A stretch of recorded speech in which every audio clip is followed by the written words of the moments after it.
Could all please rise for the Pledge of Allegiance.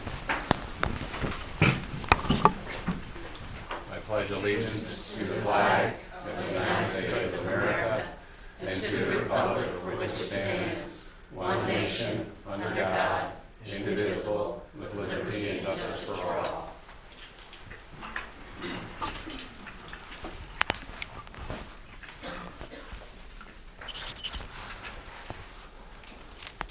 We're unable to have our flag at half-mast. I would ask if we could all join in a moment of silence and acknowledgement of the tragedy in Las Vegas, and keep in mind in our prayers the victims and their families.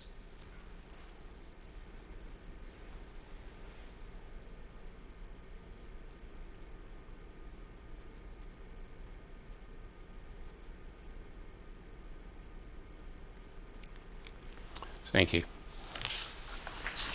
Move to item B, public comments. We have no public comments.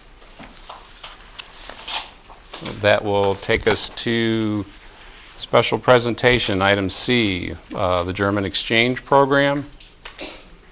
Dr. Massey?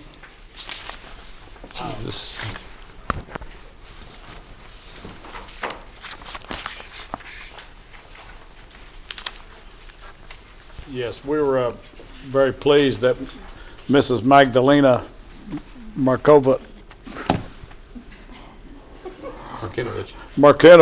that's not right, is it? Am I right on that?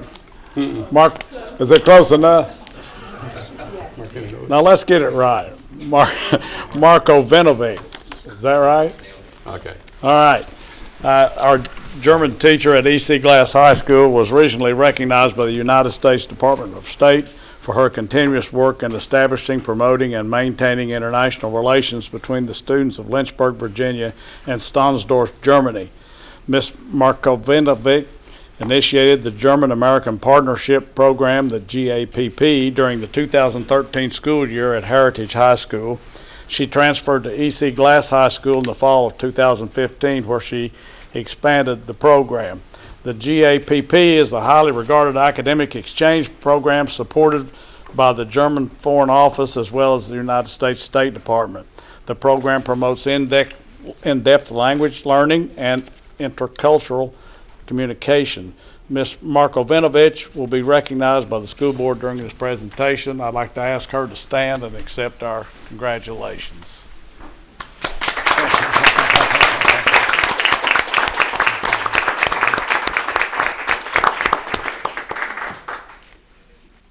Feel free. This is your chance.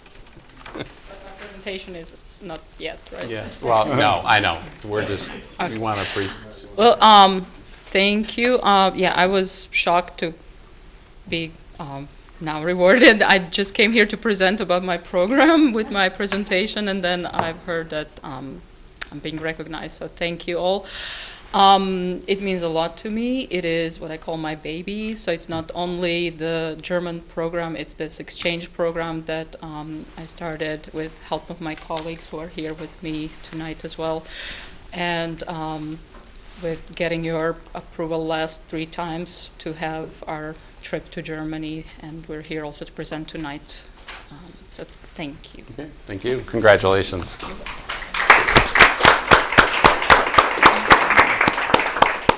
I did practice that today.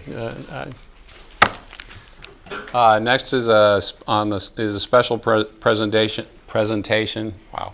Efforts to improve student achievement, Deerington Elementary School for Innovation and William Marvin Bass Elementary School. Dr. McLean? Yes. Good evening. We wanted to be able to provide some information about what some of our schools and our school leaders are doing in their schools to continue the work to improve student achievement. So this evening, Monica Hendricks with Bass Elementary and Danny Rule with Deerington are going to share some of what they've been working on and continue to work on.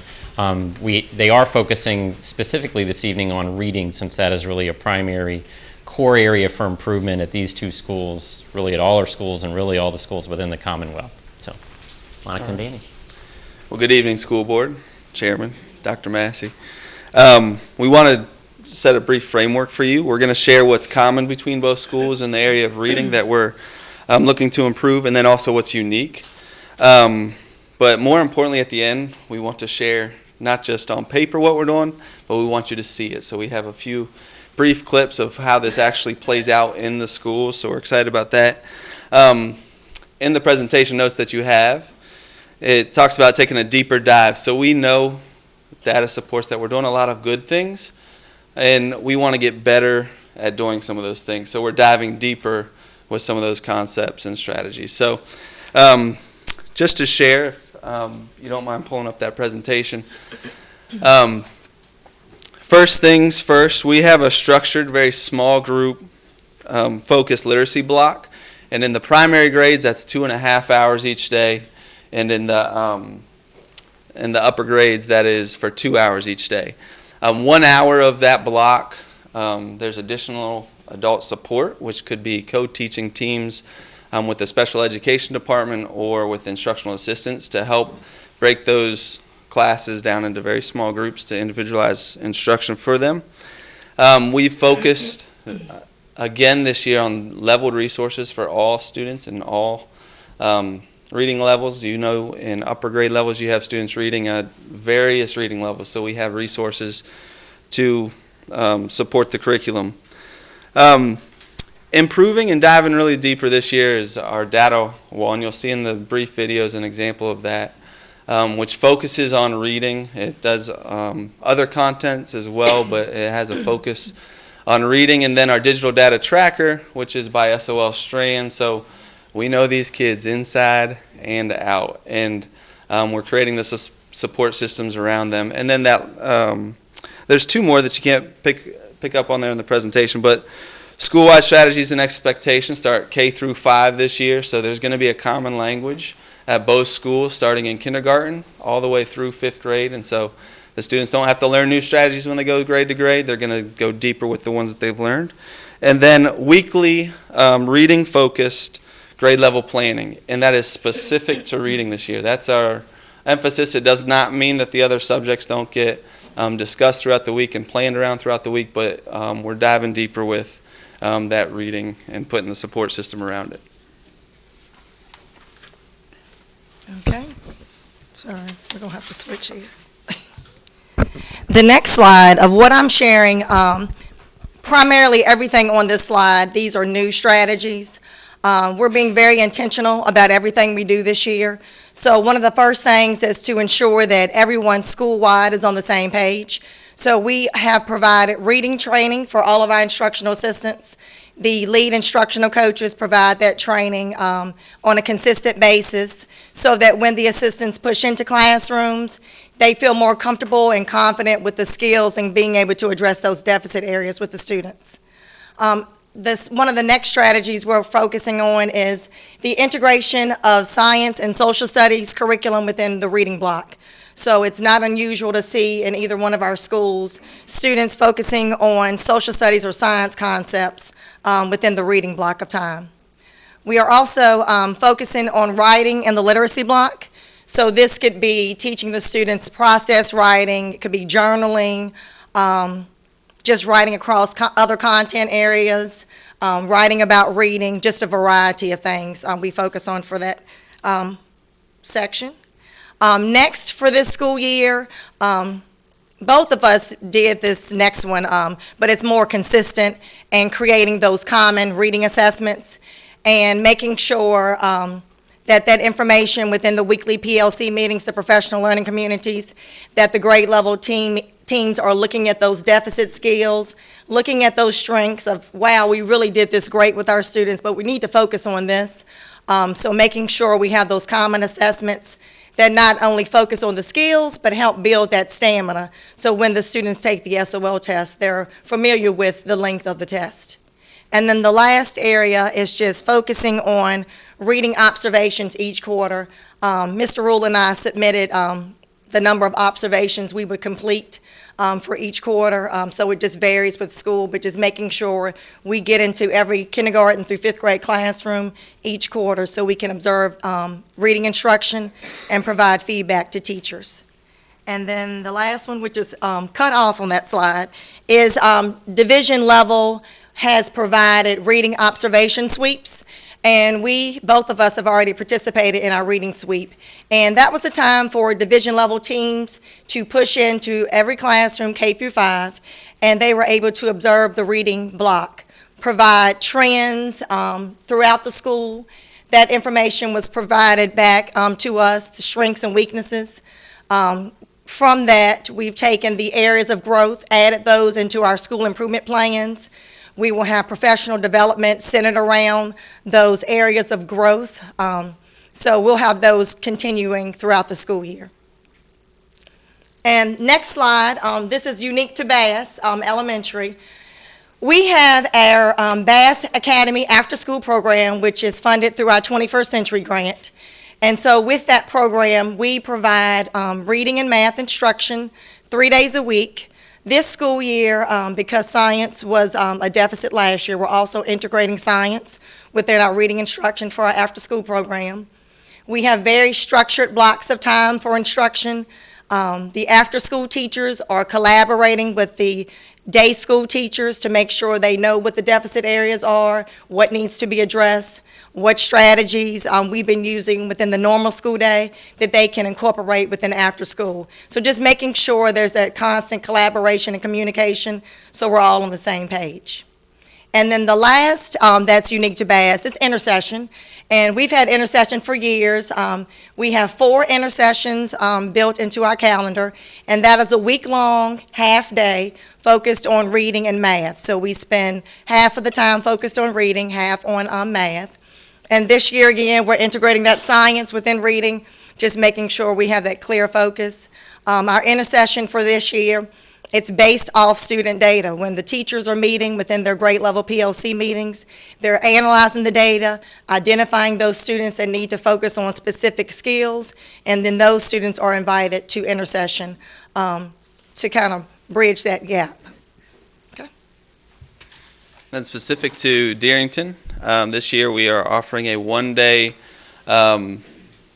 a week tutorial with students that teachers focus on their skill deficits, and that's run by our teachers, so they have them during the day and then they have them for an extra 45 minutes after school. Rather than just one day, we thought it'd be great to partner with our community, so the Boys and Girls Club, we're partnering with them in reading instruction, and today we just finished our first training with their staff. Worked with our IT department here to get technology into their hands to support the reading resources that they can have down at the Boys and Girls Club for this program. So we're pretty excited about that. And that training is done both on site, and future plans for that as they get to come to our classroom and observe how we do it. So all the adults that they see are going to be saying the same things. And then common this year, we mentioned earlier that is new to Deerington, is there's going to be common strategies from K through 5 school-wide reading strategies that, again, are built upon and are the foundation of the reading instruction to address skill deficits based on the data. So that's unique to Deerington. And there's folks that support this. So there's quite a number of folks that support these efforts at both schools. All right. Title I literacy teachers, and they're undergoing division training as well as supporting the teachers in the grade level common planning times around the area of reading. The teachers, instructional assistants, there's central office collaboration. You heard about the sweeps that are being done at both schools. The principal, and then unique to Deerington, is we're still partnering with American Institutes for Research.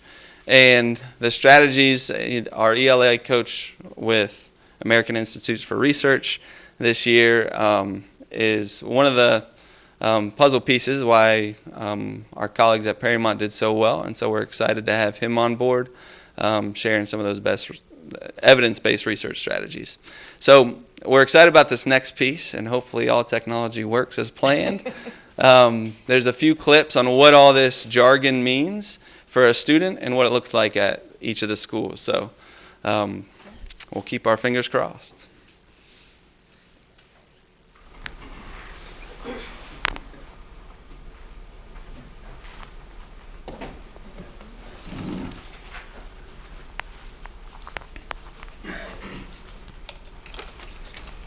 Good evening. Here is a snippet of what the literacy block of instructional time looks like at Bass Elementary. Every class begins their day with a morning meeting. Here in the video, you will see a 4th grade classroom. This is a time for the students and teacher to share a little bit about themselves. We have found this time to be extremely beneficial in building a classroom community and establishing relationships with our students. At times, teachers will integrate other subject areas into the morning meeting. Next, you will see a brain break incorporated within the morning routine to get all those wiggles out before instructional time begins. The teacher will then transition to whole group lesson with the students. During this observation, you will see students making predictions about their new text. Students recorded those predictions, shared those out as a whole group, and then posted them on the chart. The teacher will revisit these predictions with the students throughout the lesson. Our next snippet is of a literacy group with a literacy teacher. This is a 1st grade group, and the teacher began by checking in with the students to see what book they read the night before. A running record assessment is then administered to one student, while the other students are reading to self. In addition, within this literacy group, students will read a familiar book. They will focus on a new book. Writing will be practiced, and there's also phonics instruction within this 30-minute block of time. Lastly, I would like to share literacy instruction within a 1st grade classroom. The students are in 3 groups: read to self, teacher guided reading group, and the 3rd group is with the literacy teacher that we saw earlier. The classroom teacher is reviewing letter sounds with the students, sight word review, and this is leveled and based on the student's need. And also, reading of a level text also occurs within the teacher's small group. The students also went through a process of selecting books of interest and based on their reading level at the beginning of each week.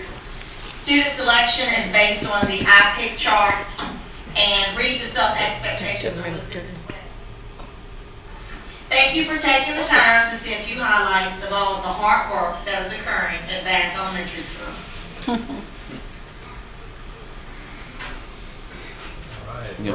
You'll see a teeny bit of Darrington. And just a snippet, it was Jersey Day, it's Spirit Week, so that's why they had on the jerseys.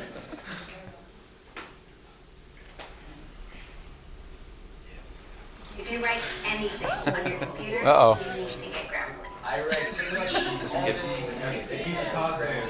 As a student, I like that it's actually correcting everything.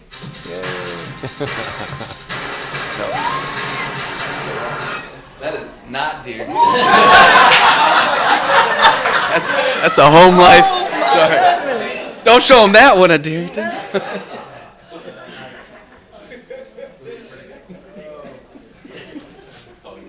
That's right.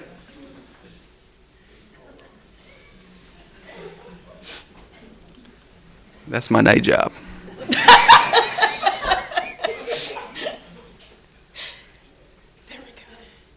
It's the first one, does he know that? Yeah, first one. All right, school board, let's peek inside a classroom. We're looking at a whole mini group lesson.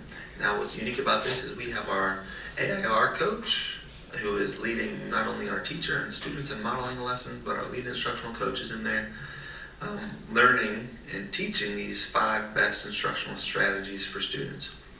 We're going to go now to small groups, because that is one of our focuses now, is that we're having effective instruction in every station for small groups. So the teacher spends time planning which student goes to which group, and those groups are often based on skills that that particular child needs. On the computers, the students are in a program that levels reading texts and assigns assessments to those texts. And then whatever adults in the classroom, they get training. So here at a small group table, the teacher will be utilizing one of those effective strategies that is now school-wide. What you'll notice in front of some of the students is a paper that specifically assigns them to a particular station that is on a skill that that child needs. And then you're going to see a lot of literacy writing within the literacy block. Here finally is probably the most important. It's our data room. It gets messy because we're talking about where students are, where they need to go, and how we're going to get them there. So we're constantly adjusting and evaluating every week in the area of reading what we need to do to move students forward. Thank you.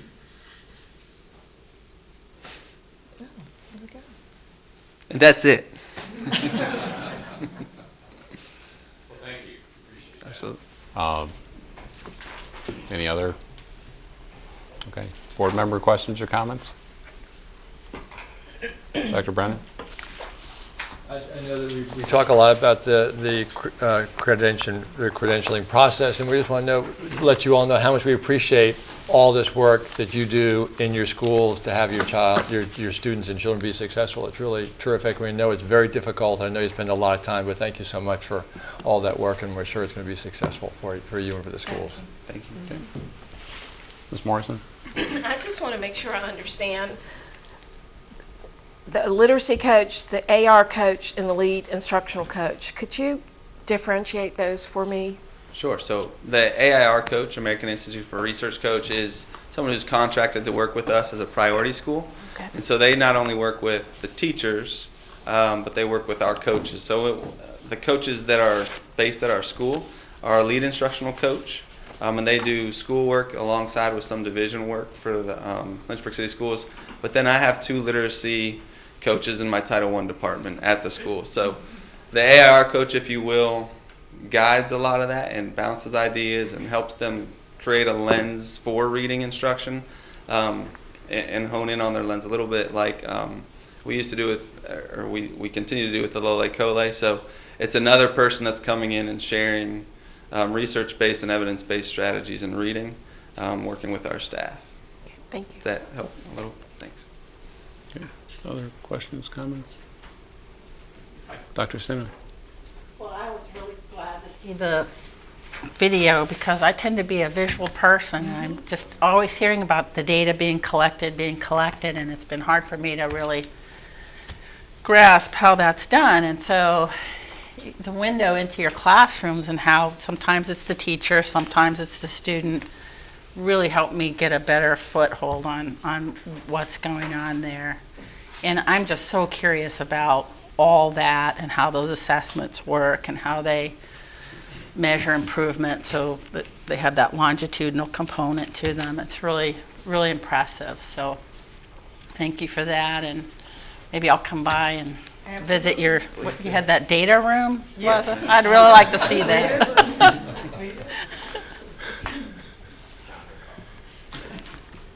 Dr. McLean? I may just kind of call something that you may be wondering about or may be different from your experience in school, but you probably noticed the focus on small group instruction and various things happening in a classroom.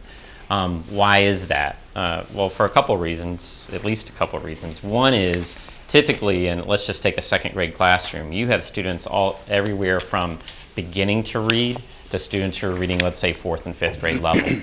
If you teach everybody the same way, you teach the average, you're not really moving kids forward. So the small group is the way to basically be able to adapt to help all kids succeed and move forward.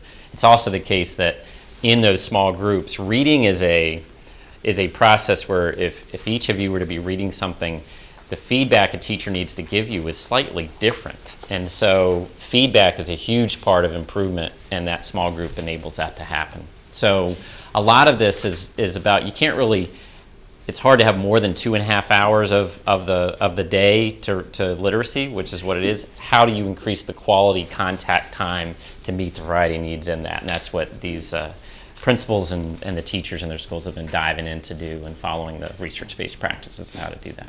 So. Yeah, I mean, it was good for me to see the video, and I felt like I had a good appreciation of the deep dive and a lot of the data analysis and data collection and review that was going on there. But to see the data room there with, the walls are covered and stuff going on, and I'm sure those cards are getting shifted every week, and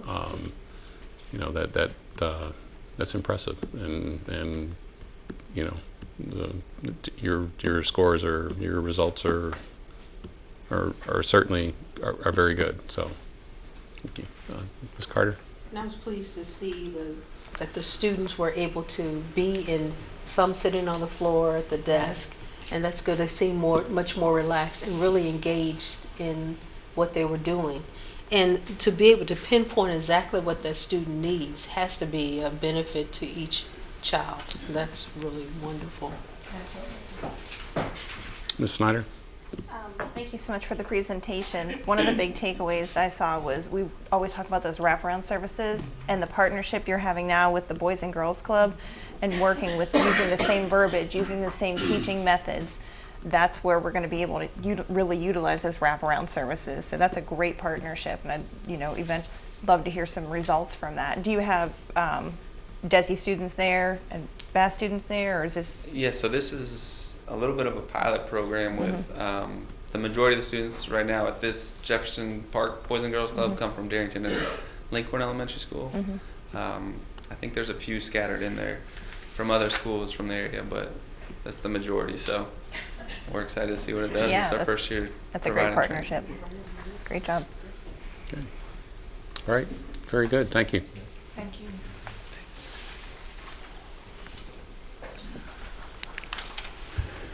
That brings us to item D1, the finance report. Mr. Beckles.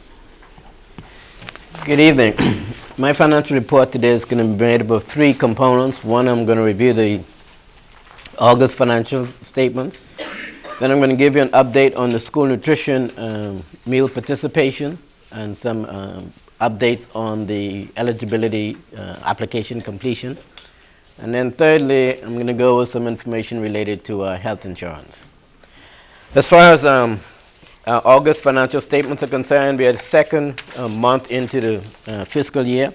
Again, if you look at your statements, basically there are no, it's small, 2 months worth of activities, no significant issues as far as revenue is concerned, no significant issues as far as expenses concerned. I would just remind you that as far as the revenue is concerned, nothing will change until we get the, or if it's going to be changed, until we get the first draft of the governor's budget in December. So from the revenue side, everything will kind of remain the same until then. As far as the expenses go, there are no significant issues I need to bring to your attention as far as expenses are concerned. So far, everything is going as expected. Any questions on the statements themselves? Nope. Okay, at this time, then I'll ask Ms. Beth Morris, the Director of School Nutrition, to provide the update on the school, the participation rates for each of the schools, and then the update on the eligibility outreach that we did as of September the 25th. Okay, thank you very much.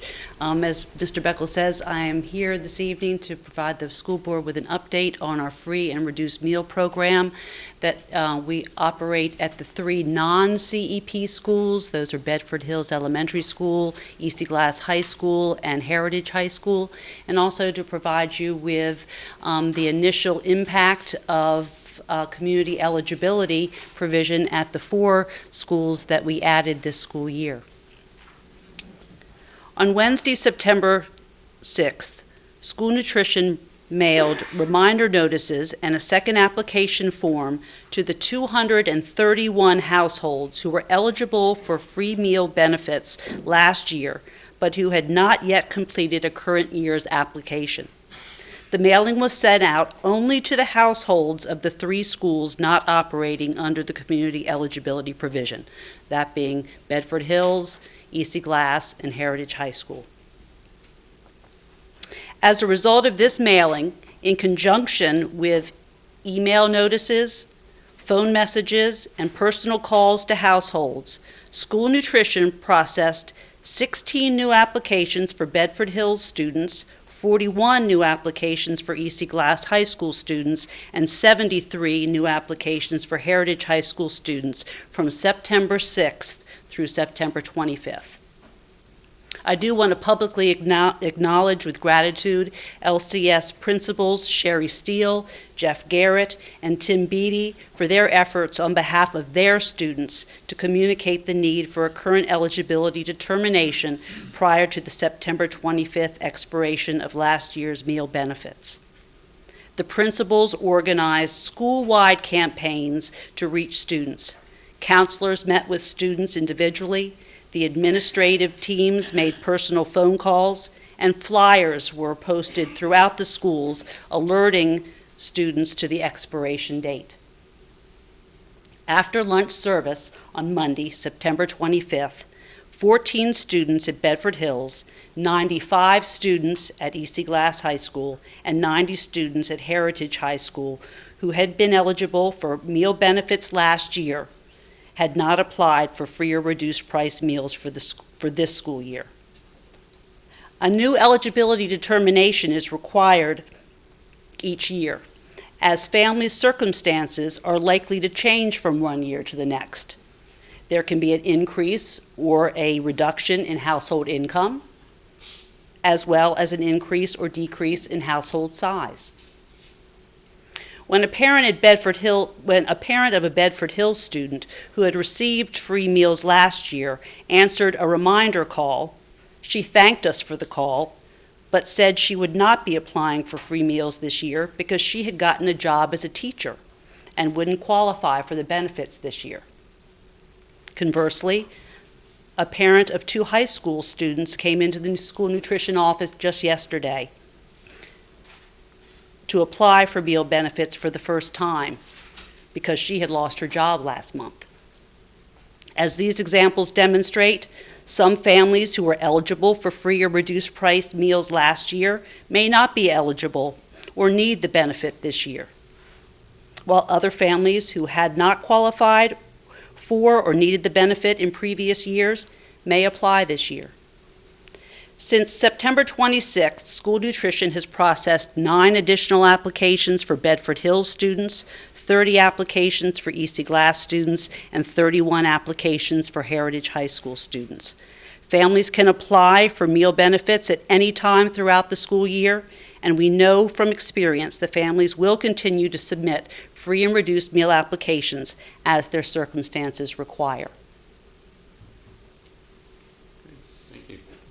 Very informative. Board member questions or comments?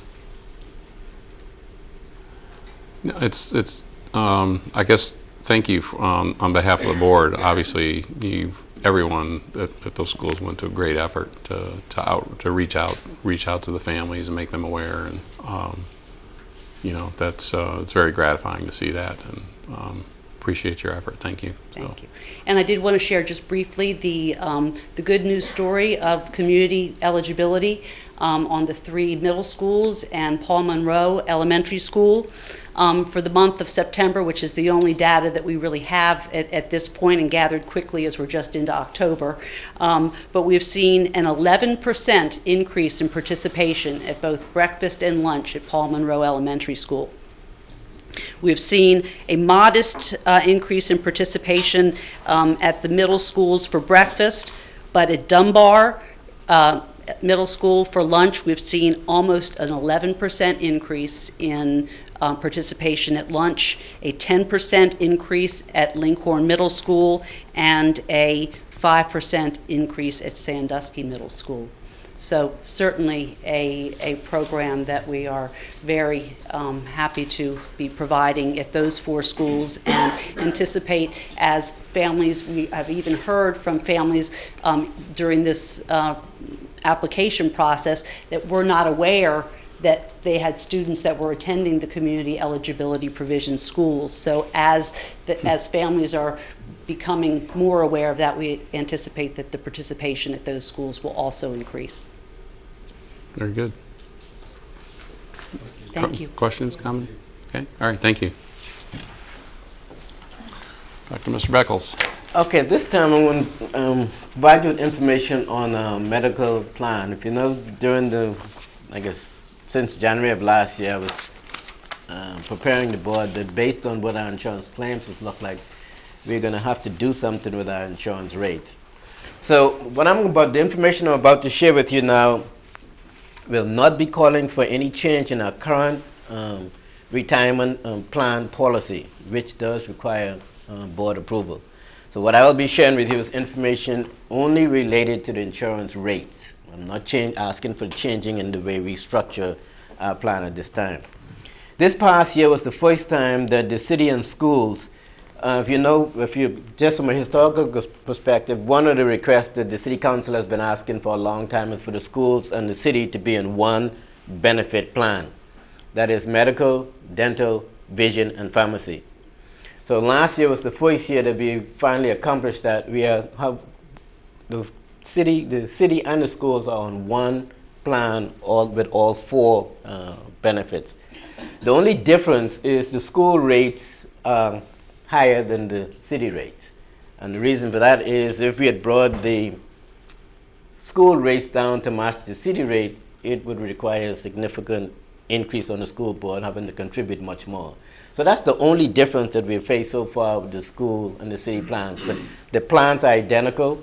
If you remember previous to last year, the schools had plans that had two options, the city had one. Now we just have one plan, one option, one everything. So everything that we do now, well not now, but is combined with the city. So we're kind of like attached to the hip, so to speak. In one sense, that is very good. Their plan was a little bit richer than ours, but by us going with them, now we have the same plan. This past 2 weeks ago, we completed our annual review with Anthem, who is our plan administrator. When I say we, I'm talking about the city and the schools benefits department with Anthem. And we do have the city and the schools share a benefit consultant, Matthew Smith, that advises us and double checks all the numbers for us. So we completed that meeting 2 weeks ago. Last week, Friday, the schools benefits department and the city benefits department and the finance office met to go over the results of the meeting and what our strategies are going forward. Some takeaways from that meeting. Medical costs normally increase annually about 10%, and that is not new to us. We have known that for quite some time. The difference, though, is we have not been increasing our rates annually 10%. Drug costs are increasing anywhere between 12 to 15% on an annual basis. And as I just mentioned, our medical plans, we have not been increasing our rates to keep pace with what we call medical inflation. So we just can keep normal, which is good for the employees, but it also has an unintended consequences that when you do have to raise the rates, you have to make up for those years you didn't. We also decided that one of the things both the city and the schools need to do is prepare for the city council and for the school board what we call a medical plan looking forward 2 to 3 years down the road. So you kind of get in your minds and we keep you abreast of what's happening as far as medical is concerned. So when we do talk about medical increases, things that happen on the drug side that affect the pharmacy, it wouldn't be so much of a shocker. I mean, you gotta stop looking at it, but I would say from only looking at it on an annual basis, to be looking at, yes, annually, but we need to be looking at 3 or 4 years down the road also, so we keep that in perspective. And then the other thing is the schools have not had a medical plan rate increase since 2010. So we've had a very good years of not increasing the rates. Last year was the first year since I've been here that the claims kind of exceeded what I would call the budget. So we've had some very good claim years, which is part of the reason why each of those years I was building up the reserve so when this year hits, because sometimes you know it's going to hit, you just don't know when. So there are some takeaways from our meeting with the consultant. If you look at our medical plans for 2017, which we just passed, the number turned out to be $11.1 million. That's an increase of $2.4 million over the previous year. If you recall, the increase was funded by withdrawing $1.3 million from our health reserve, and then we covered the rest from our budget. As a result of moving the $1.3 million from the health reserve, we now have a current health reserve of $240,000. This year, our fund balance is going to be $348,000. Out of that $348,000, $69,000 of that is health reserve. So one of my recommendations I said earlier that I would recommend to the school board is when we have the fund balance, if you take the $348,000 minus the $69,000, that leaves us with $280,000. My recommendation would be to put that $280,000 towards the health reserve. When we do that, we'll then have a health reserve of $620,000. So just to give you a context of what we will have, and eventually we want to build that reserve back up. Because the quicker we do that, it takes the pressure off rate increases, is what I would say. For the plan year 2018, and I don't want to get you bogged down in the minutiae of the details, but the plan year for the medical plan goes the calendar year. Our year goes from the fiscal year. So I have to do a half in the plan year and half in the other part of the year, but I wouldn't bother you with that detail just so you'll be aware of that. For the plan year 2018, the medical revenue that we get from the school and from the school board and the employees are $10.3 million. 7.3 comes from the school board, 2.9 comes from the employees. So that makes up the $10.3 million. The projected medical expenses for 2018 is $12 million. So if our revenue is 10, and I'm using round numbers, 10 million, and our expenses are 12 million, we have a deficit of $2 million. So the $2 million is what we have to deal with. How are we going to fund the $2 million? In my view, there are 6 options. 1, the employer, which is the school board, can cover the full $2 million. The employees can cover the full $2 million. Or the employees and the employer, the school board, can share the $2 million. We can reduce the quality of the plan. We can request the full amount from the city, or we could do a combination of all 5 of those things that I just mentioned. Based on recommendations from Anthem, Anthem was recommending a 25.4% increase in our rates. Our consultant recommended a 20% increase in our rates. My recommendation will be to the board to recommend a 10% increase to the employees, and the balance go to the board. In other words, what would that look like? Out of the $2 million shortfall, if we do a 10% employee, well, a 20%, let me give it a 20% across the board, what the number will be. It'll be 1.4 from the school board and 600,000 from the employees. So if I change that from a 20% each to a 10% of the employees, that will turn out to be 1.7 from the school board and 300,000 from the employees. So you would ask, okay, what does that look like for the employees in particular? Because I know everybody's concerned about raising the rates to the employees. So what would that look like? Currently, an employee, as our rates currently are, an employee-only rate is $28. If we increase that 10%, that rate goes to $30.80, which will mean an annual increase of $33.60, or a $2.80 increase per month, or a $1.40 increase per pay period, because we pay twice a month. If we, for the employee plus child, they currently pay $238. That rate would go to $257, which is an annual increase of $280, a monthly increase of $23.40, a per pay period rate of $11.70. So when you really look at it, when you compare, we do have a rich plan. I would not recommend necessarily that we reduce the quality of the plan.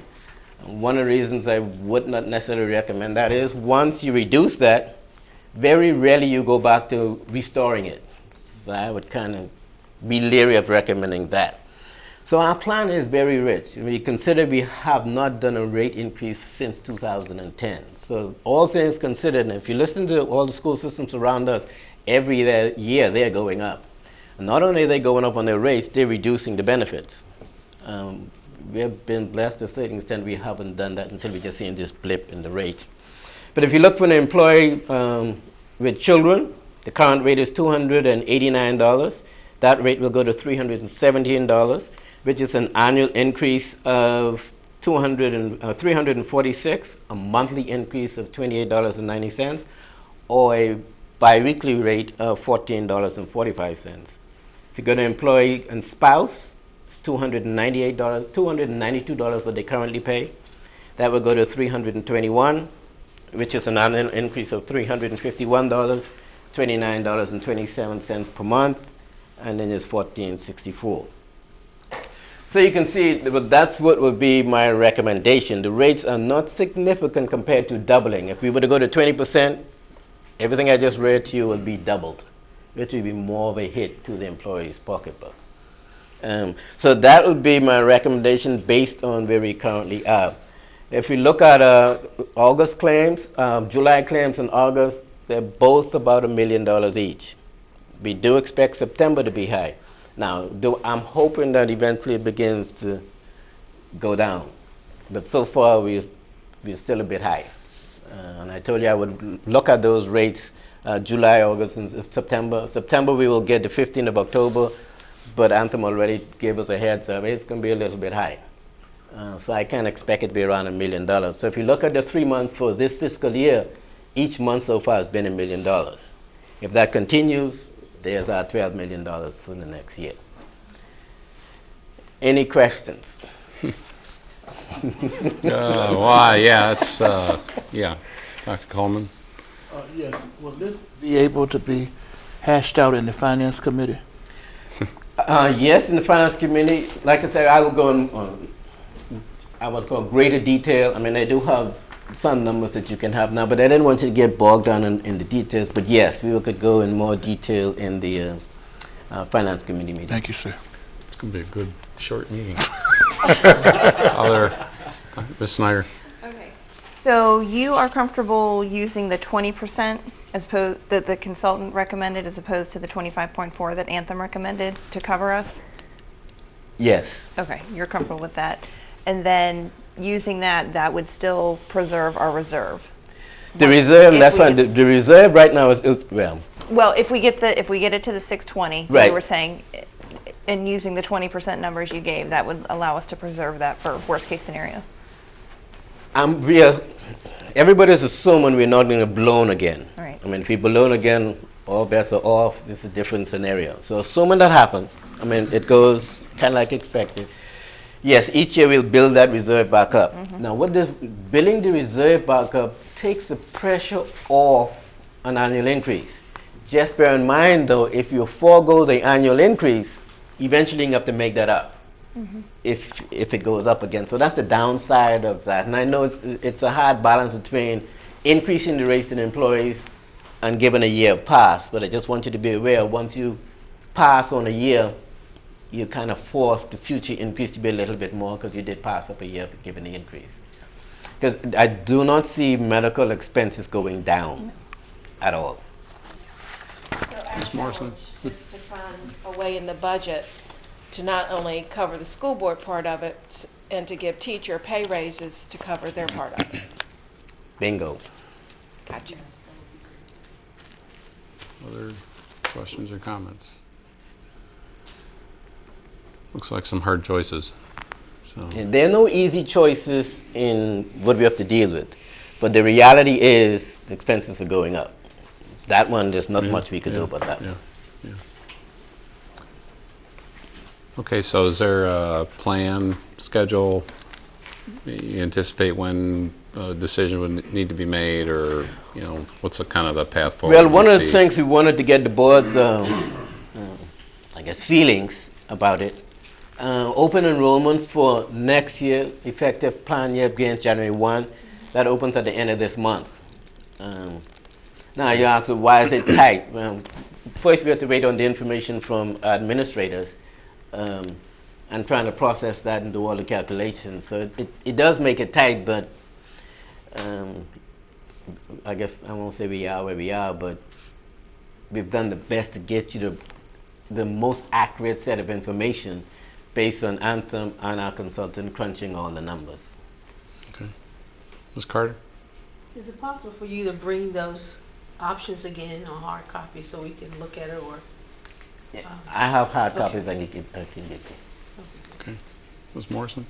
If I remember correctly, last year we had a listening tours to get input about budget. I think we did it we did a bunch of them. October. So is that something that we have scheduled so that we get feedback? I have it drafted on the proposed budget calendar as soon as Dr. Massey and I finish with the preparation for the budget, but that's on the budget calendar. Thank you. Okay. Other? I would just remind the board, I would assume every employer is going to vote against the increase, which I would expect. But it doesn't change the reality that we do have a gap we've got to fix. Okay. Dr. Brennan? This is a new member of the board and involved somewhere in the medical field. I mean, I think it's pretty impressive that the rates have not increased since 2010. I'm not, that'd be very unusual for any other business to have taken that approach. Very unusual. Because medical costs have clearly increased and they're going to continue to increase. So it's a little bit of a dilemma there, and your rates are pretty phenomenal as far as what the individual rates are and the family rate. So I really think the idea of having a new philosophy about the fact that if medical costs keep going up, you really need to match those to some degree. Right.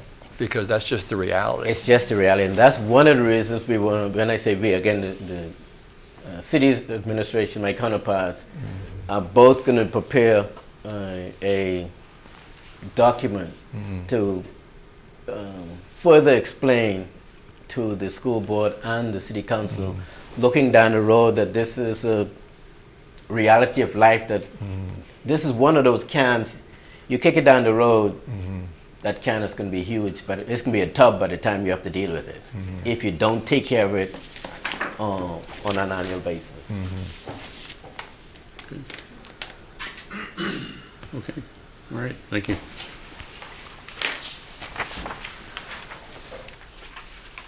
So that brings us to the consent agenda. That consists of the school board meeting minutes from September 19th, September 21st Student Discipline Committee meeting, and the personnel report. Is there a motion to approve the consent agenda? I move that we approve the consent agenda. Second. It's been seconded. Okay, it's been moved and seconded. Any discussion? Okay, all in favor? Aye. Any opposed? No. Thank you. That brings us now to item F, student representative comments. Who went first last time? I forgot. Remember? I think I did. You think you did? Okay. All right, Ms. Roberson, what's going on at EC Glass? Nothing that I know of, really.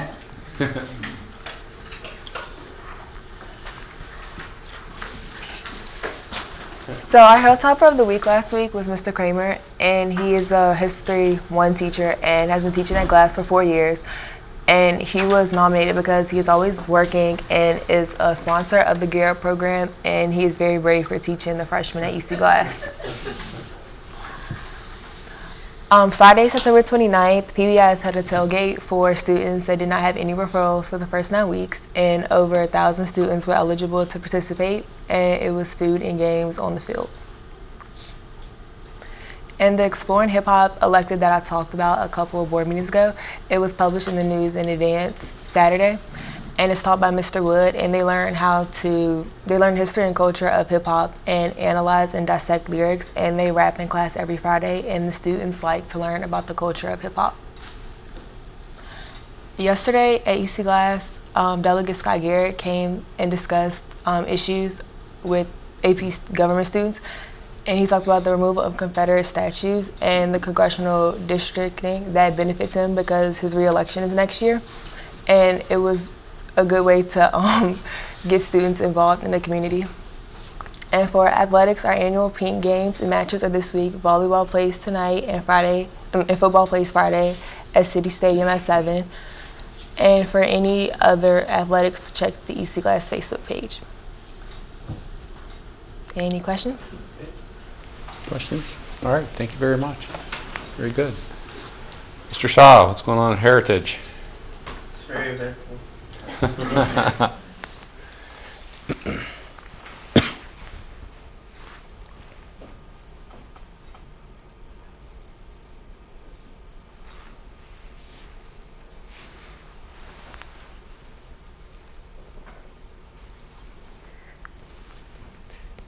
As some of you may know, a student at Heritage High School, Marissa Bichelle, she recently passed away last week. And we commemorated her legacy through a balloon liftoff. And it inspired students to fundraise for diabetes research and patients since she was diagnosed with diabetes. And she was a very good student and a very generous human. when I saw her in the hallways, I always saw her smiling, and that really brightened people's days. And this is a video of the balloon liftoff.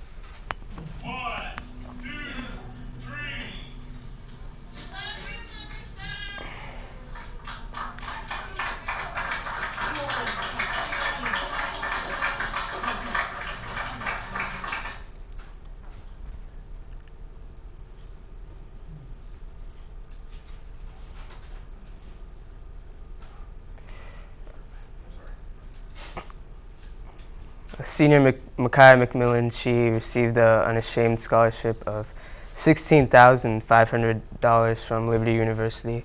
The Unashamed, it's like a writing competition for involving Christianity, and she won that. She won first place in that. These are some pictures from the Gear Up week a few weeks ago.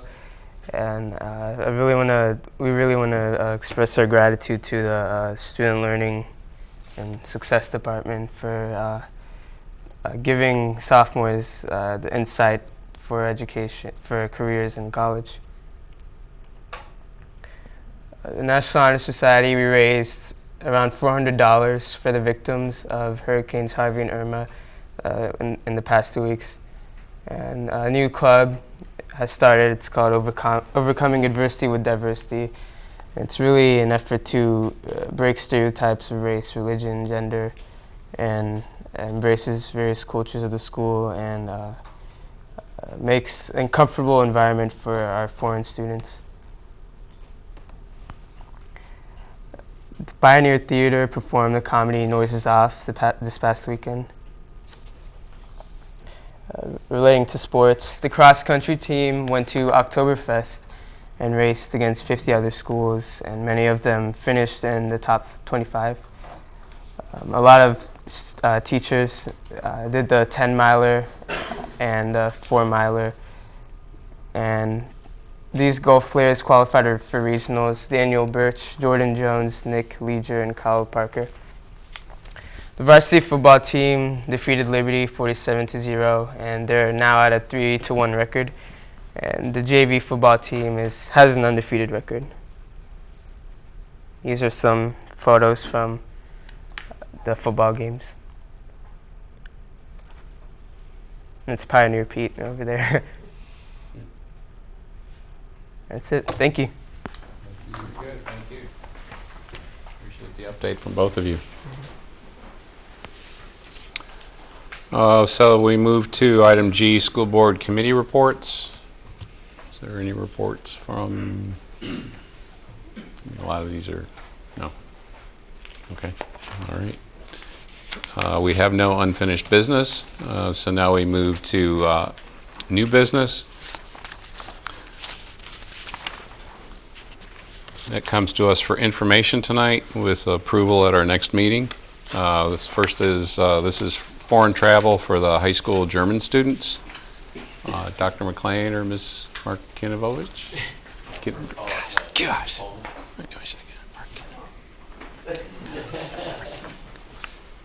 Good evening. I'm simply introducing Ms.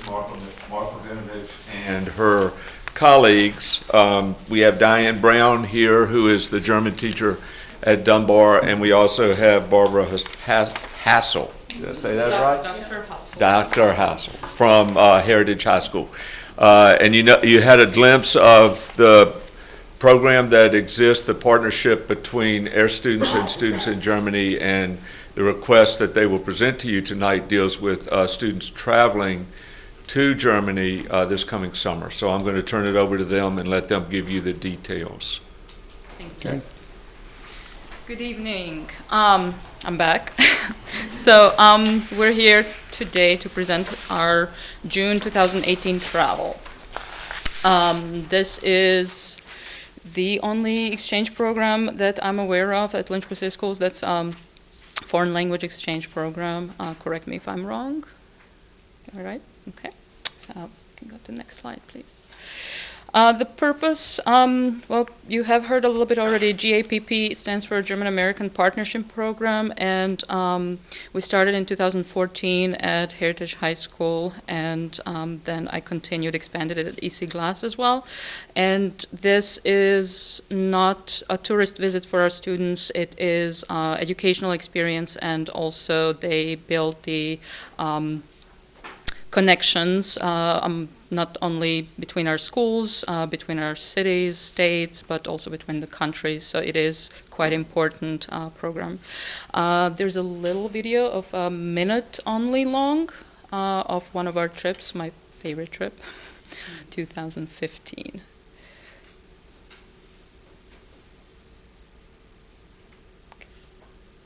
Hope it works.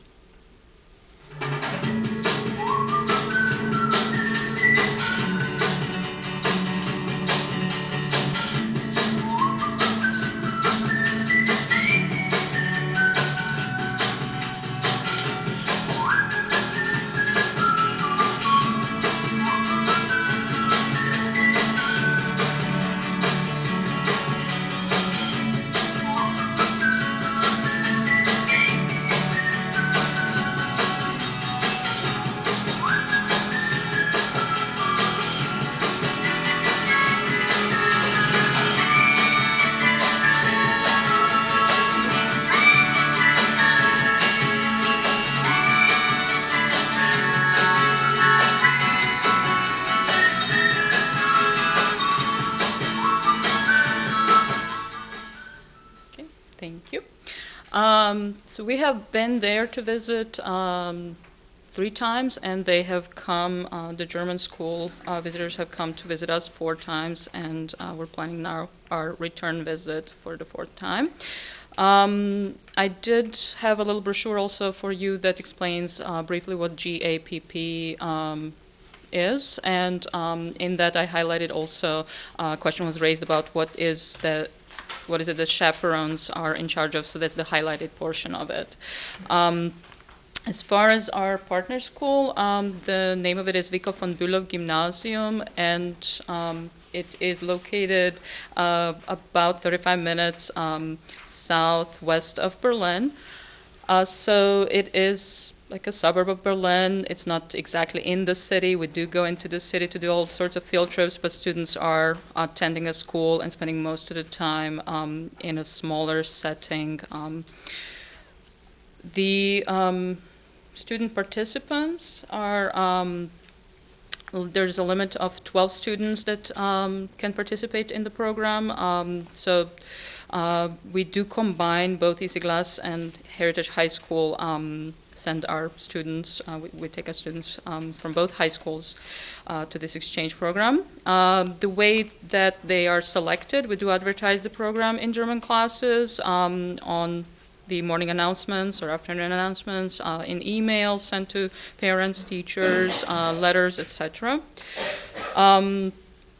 We then also have application forms and recommendation letters for our students to fill out, and this year we had maximum number of applicants that we have to go through their application forms, 32 applicants that we have to select 12 then. This is educational travel for our students, as I mentioned, as they do have to work on a topic. So we have art as topic, and they have to work together with their hosts. They're working in school and on field trips. They do have to fill a big packet that is part of their educational travel, and they also have to participate in classes in German school, attend classes, give presentations, etc. The trip we're planning is after our school year is over, so it will be from 4th of June to 20th of June. The German students are still in school at those dates, so we will be attending German school. The cost of the trip is basically plane ticket and passport, and any extra spending money, as meals and accommodation are covered as the hosts are providing that. So the trip is ranging approximately between $1,142 to $1,992, which is pretty low. We also get financial support from GAP for museum tickets and insurance. It's $55 per student, but I had recently somebody from German government visit EC Glass, and he said he would work with the New York headquarters of GAP to maybe raise that number. Fundraisers for tickets for transportation, we also do fundraisers for that, and in the past 3 visits, we have raised enough funds to cover the cost of all of our transportation in and around that area.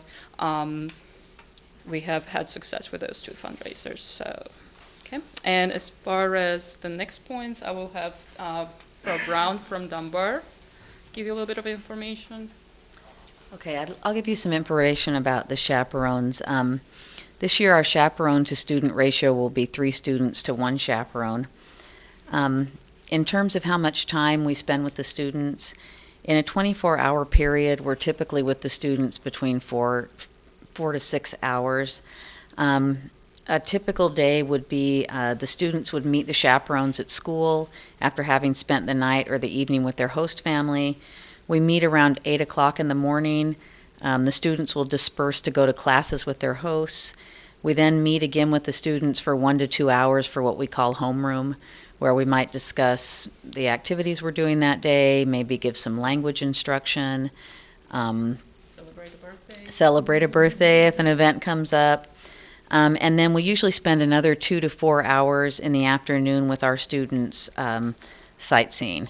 And then they spend their nights and evenings with their host families. And that's about 4 to 5 days a week. On Saturdays and Sundays, they're with their host family pretty much the entire time. Now, they're able to contact us anytime that they need to through via email, cell phone, landlines, internet texting. They'll have our phone numbers. We typically give out the phone numbers of everyone involved in the program to the kids and to the chaperones, and the host families as well, so everybody knows how to get in touch with each other.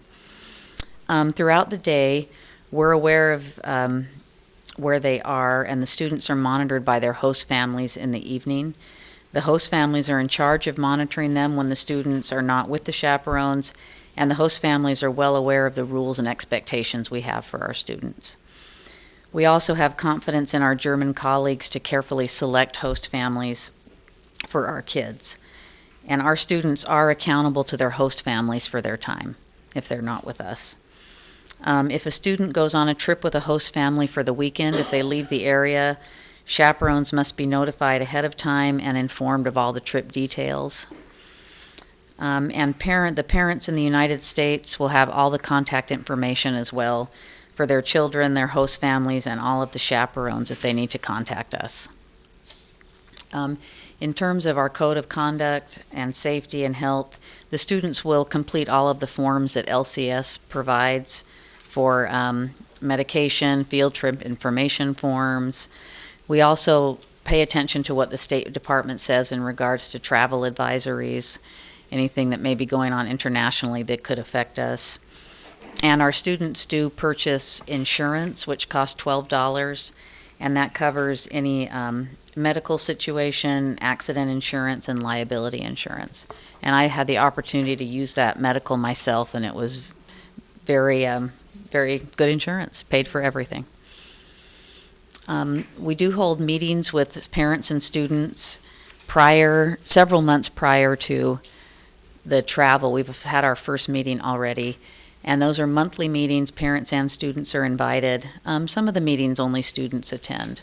The topics will be things that you can see up there on the slideshow, but the program, the partner school, the travel, cultural differences, what to expect, any type of social situations they might face that they would need some guidance with, and answer questions, of course. Go ahead. Is that our last one? Mm-hmm. Okay. Thank you. Do you all have any questions for us? Thank you. Appreciate that. Board member questions or comments? Ms. Snyder? I'm so glad you're going again this year. I've been able to sit through all your presentations that you've come and told us that you're going, so I get very excited for it. It is such a unique opportunity, the way you do it, setting them up with the host parents as opposed to, a hostel or the hotel. It's just that getting immersed in the culture, and I can't think of a better program for a student to be able to attend. Just one question. Have you ever had a student who has signed up and partially fundraise, but then not be able to go in the end because of lack of funds? No, we haven't yet. Yeah, the trip is so reasonable when you look and at the we cost of other advertise far in things. advance. For example, Diane Brown Yeah. at middle school level, she starts already in 7th grade advertising the program, so by the time they're high schoolers, they are already prepared. Great, so I'm sure I'll hear about it next semester when my daughter's in 7th grade German. I'll I'm make sure I'll be sure, getting yes. that information. So, but thank you for keeping the costs down and helping the students out, and it's just such a great program. Thanks for doing it. Other questions or comments? Yeah, no, thank you. I mean, it's to keep this going, you know, it takes a real commitment, and must be a labor of love too. I think. So, you know, thank you. We appreciate that. It's awesome. Okay. So this Thank you. This is for just information that will be for action at our next meeting. Is that 17th? Is that if it's put it on the consent agenda? Okay. Thank All you. right. Okay. Thank you. Thank you. All right. So we move to I2, which is the Alternative Education Program Review. It's Mr. Copeland. Good evening, everyone. As Ms. Ann Gentry makes her way to the podium, I want to provide a brief introduction. You know, as the needs of our students change, I think it's incumbent on LCS to assess those changes and look for new and more effective ways to meet the challenges of our students.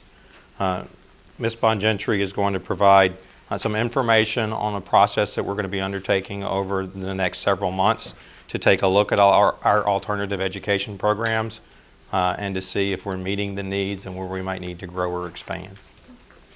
And this is for information. This is for information, yes. You give me my first slide. Skip that one. Thanks. Good evening, Dr. Nillis, Dr. Massey, members of the board. Thank you for giving me an opportunity to talk to you about alternative ed.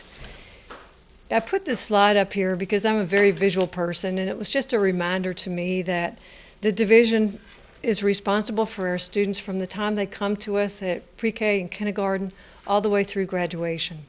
And sometimes alternative education is an option that we need to have, and so we need to have the best possible opportunities for those students who are in alternative ed. I'd like to read for you something I think that will set the tone for why we created this sort of roadmap at looking at alternative ed the way we did. I believe that the community is not completely aware, nor do they fully understand the needs of the students attending our schools today. In the past, it was sufficient for the sole focus to be concentrating on basic academics. With the present-day increase in poverty, less stable family structures, as well as the heavy yet challenging role that social media plays, there are crucial needs that our students have that our current traditional alternative education programming is not able to meet. Simply put, our students are coming to us probably with two backpacks, one with the books and the pencils and the pens, and the other with their home and community in it. The awareness of the need for new alternative education options and supports needs to be viewed from a broader perspective and shared with the community. The problems facing our schools are also some of the problems facing our community. If the school division is going to work with the community, then the community needs to be made aware of the pertinent issues, the challenges, and the needs of our students and their families and what they face, as well as the academic supports that are needed to ensure that we're providing what students need to be successful. If the division's going to eventually request funding or additional staffing or other things, the community needs to be prepared for those discussions and provided with the data to exemplify the need. Therefore, the plan that's an all-encompassing sort of comprehensive blueprint is divided into three components. And our plan for alternative ed, each of the three components are comprised of work teams tasked at analyzing and evaluating and addressing the needs and concerns, both the present ones and the future ones. So let's take a look just quickly at what we already have in place, and then I'll talk to you just briefly about what the plan is or how we'd go about it. For elementary students, we currently have Lynchburg City Schools program at Sheffield called our Transitional Classroom. It serves students in kindergarten through 5 struggling with challenging behaviors. We have also off-site programs that we work with strategic therapy. We have a program called Phoenix, And we also have a program with Horizon Behavioral Health, which is located Old Forest Road, and we call that OFR. So those are our programs for elementary students with challenging behaviors, and we also have programs at the high school and middle school. If you'll change that one for me. We serve middle school and high school students. Middle school with programs at Fort Hill. Fort Hill has a middle school program, and also we have a middle school program at Horizon Behavioral Health for middle school students. For high school, we have Fort Hill Community School and the Empowerment Academy, and then we also have an off-site program with Anderson Counseling Services. And of course, we also serve our students who are 16 to 22 with a rodeo and adult learning center. So that's a look at what we have in place. Now, what we chose to do in thinking about our plan moving forward is to divide ourselves into 3 work teams. The first work team is about community awareness and knowledge. The Lynchburg City Schools chairperson for that work team is April Bruce. Dr. Bruce is our data guru.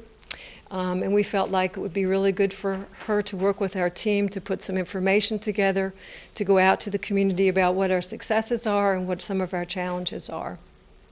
Each one of the work teams is also comprised of people from the community who serve youth or work with youth in the community, and we felt like it was important to have those members a part of our work team.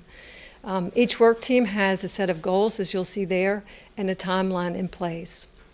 The next work team is focused on location and facility. Our chairperson for that work team is Ben Copeland.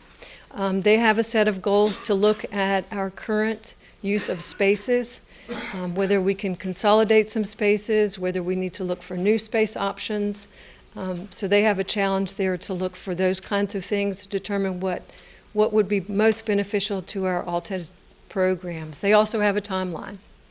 The next work team is instruction and curriculum and instruction and support services. Our chairperson for that work team is Dr. McLean. He's off to a great start because he's already taken several of our staff members to look at other localities and what they're doing with their all-dead programs. And again, in each one of the work teams, we've added community folks to assist us, who we feel like either work with students in our community or are part of our community and need to be a part of our planning process. So each group has a set of goals. Each group also has some discussion points that came up for us, and we will share with their work team as they begin their work, and certainly a timeline to get started. So we wanted to provide this information to you to let you know that we felt like it was important for us to take a look at alternative ed and to do a good job of making a more comprehensive plan for what we do with it. If there are any questions, I'll be glad to try and answer them for you. Okay, board member questions, comments? Dr. Coleman? Briefly, thank you for what you're doing. There is an identifiable need, and I look forward to hearing the results as you all embark upon the work. Ms. Carter? So are you, is this an exploration of seeing if you can combine them all? Because I see the need for space for 200 high school, 80 middle, and the other one is, will the students then be able to increase the hours there? It's an investigation into any and all of the above. To me, it's a full 360-degree look at what the needs are and what we need to do to service those needs.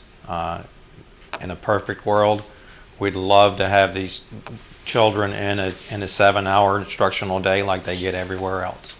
So it's really as much as we can tackle and as quick as we can get to it.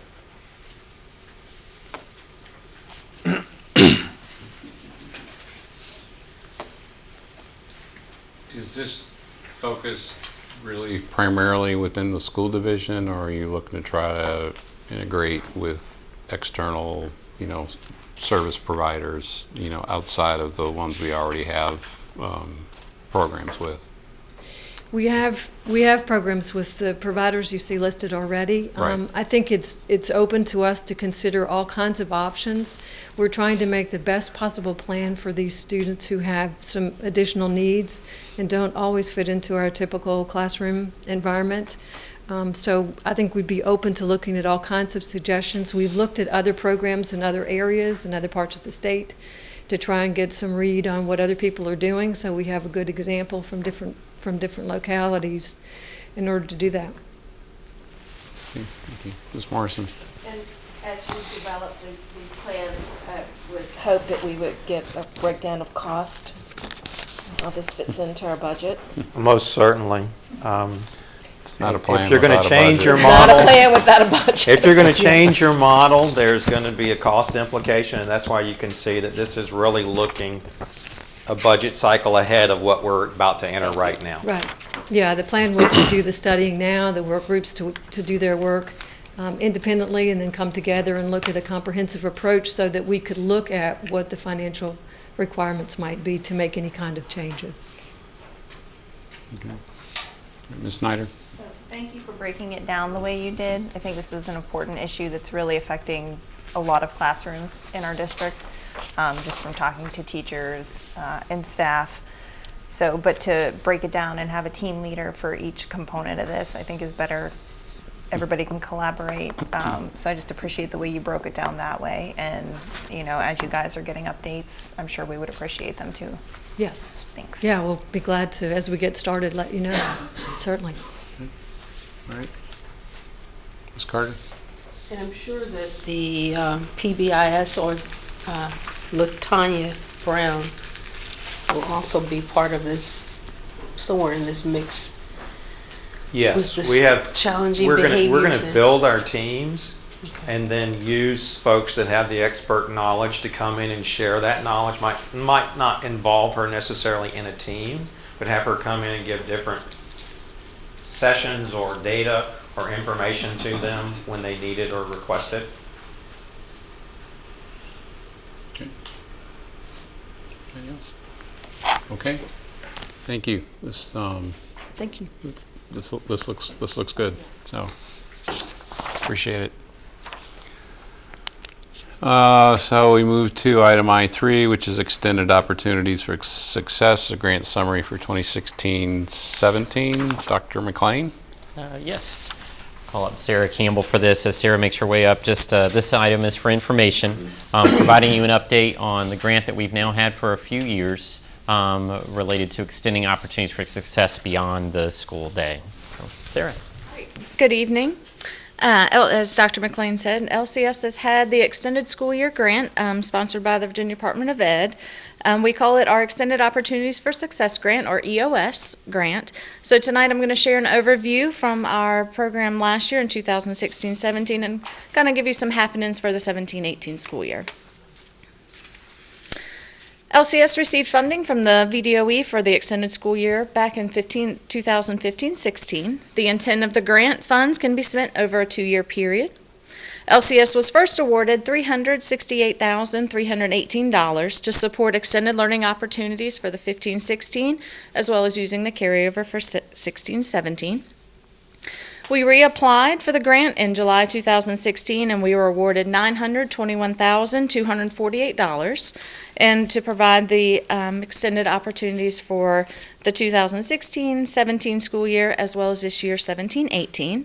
And we recently received approval from the VDOE to use carryover funds from this school year 17-18 to next school year 18-19. The Extending Opportunities for Success grant has 4 components which focus on specific student groups who can benefit most by receiving extended learning time. Goals outlined within the EOS grant include increasing student achievement by extending opportunities for students to meet grade level course requirements, providing support to students who have been challenged to take more rigorous courses, and increasing graduation rate. Tonight we'll look at the 4 components, including intercession, credit recovery programs, our senior intensive remediation program, as well as our summer school programs. Grant funds cover salaries for staffing for the programs, as well as cost supports for transportation and instructional materials needed for participating students.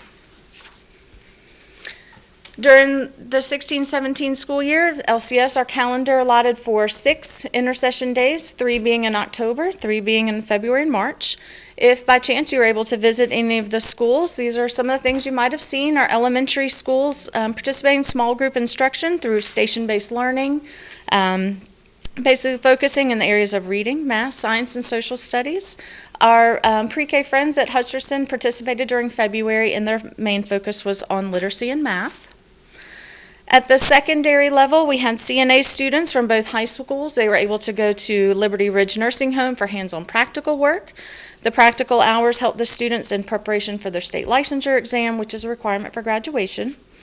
In addition, students from Fort Hill and Empowerment Academy attended their base schools during the February intercession.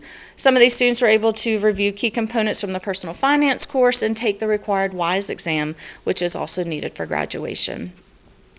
Furthermore, our grant, we have a partnership with the Lynchburg Beacon of Hope, and we're just grateful for this partnership as they provide support to both our middle school and high school students. Local college tutors and team building activities are provided at the middle school level. Seeing the students work together on various projects is enlightening to see that experience for them and being able to communicate and problem solve.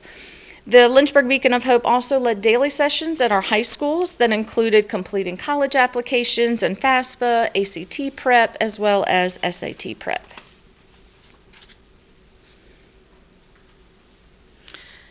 It is evident that we increased the participation last year from our October and February intercessions based on the data that's presented on this slide. Overall, we saw about a 22% increase in students participating in at least one day of intercession. The second component of the EOS grant is the credit recovery program. The Empowerment Academy opened in August 2016 for the 16-17 school year. An after-school credit recovery program called ACE, After School Connections and Empowerment, provides credit recovery, SOL remediation, and reteaching of pertinent concepts in the 4 core content areas. Instruction is provided to students in a smaller group environment and allows for direct instruction and support.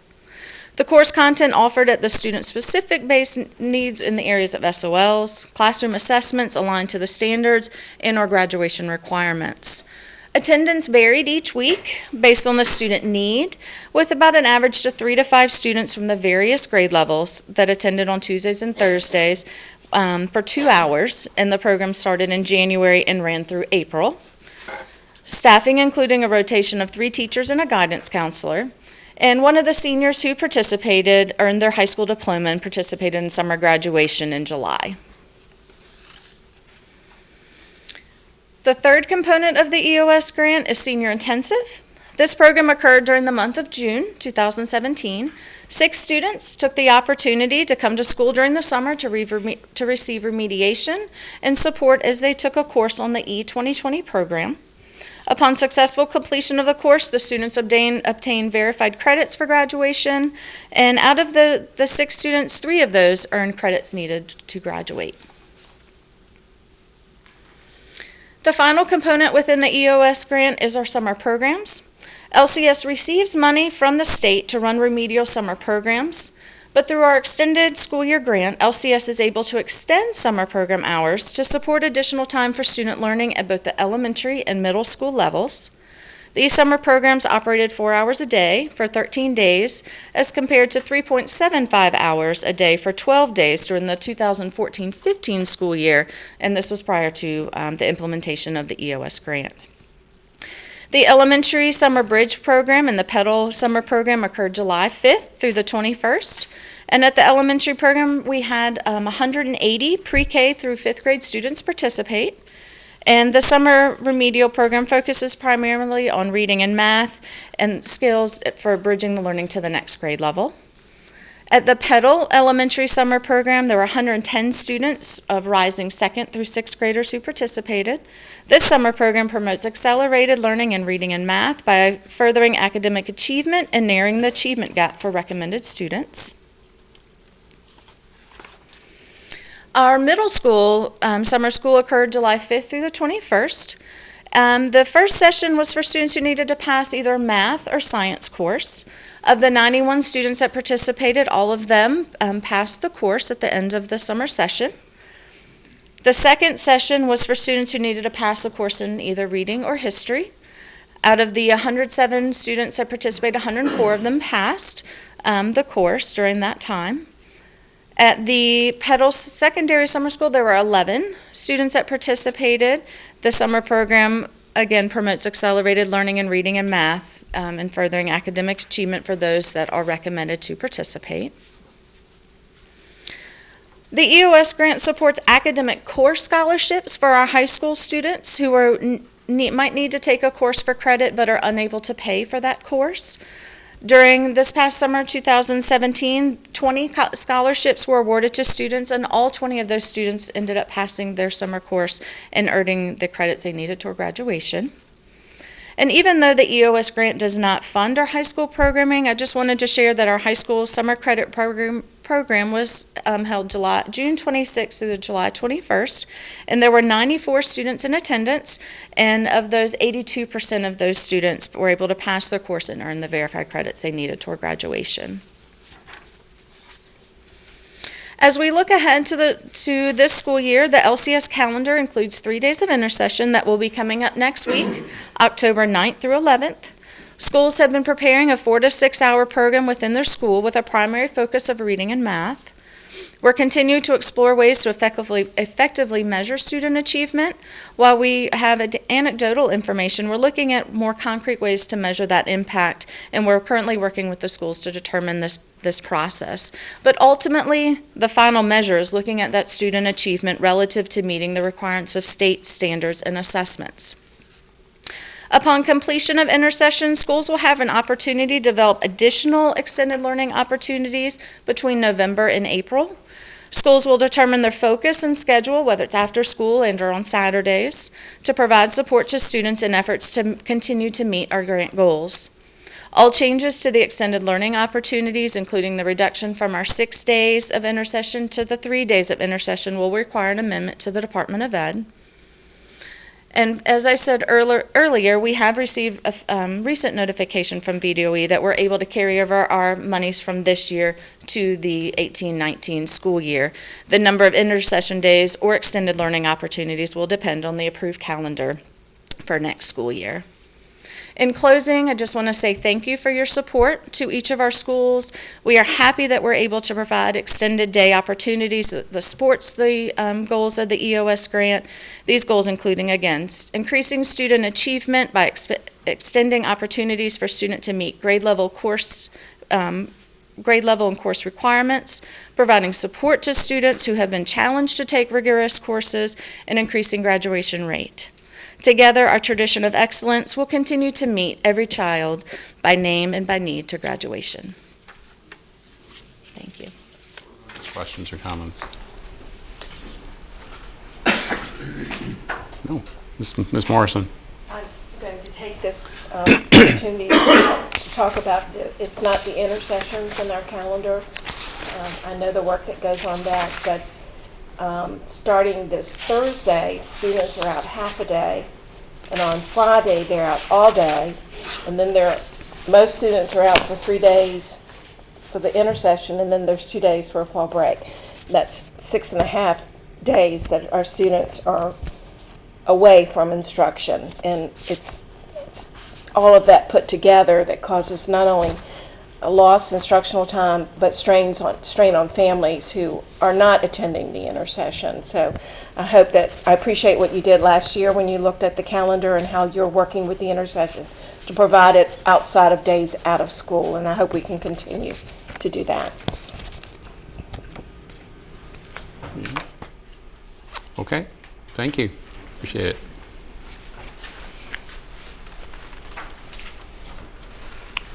So we move to item I-4, Virginia graduation measures. This is for information tonight. Dr. McLean? Yes. So a couple times over the last 6 weeks, Dr. Bruce has presented information as it was released from the state regarding SOL, pass rates, and various other measures that the state releases in August and September. This is really the third of those packages of information. And on September 26th, the VDOE released the graduation-related rates. This is a little bit complicated. There are 3 different graduation measures. So each one gives you a slightly different look at graduation.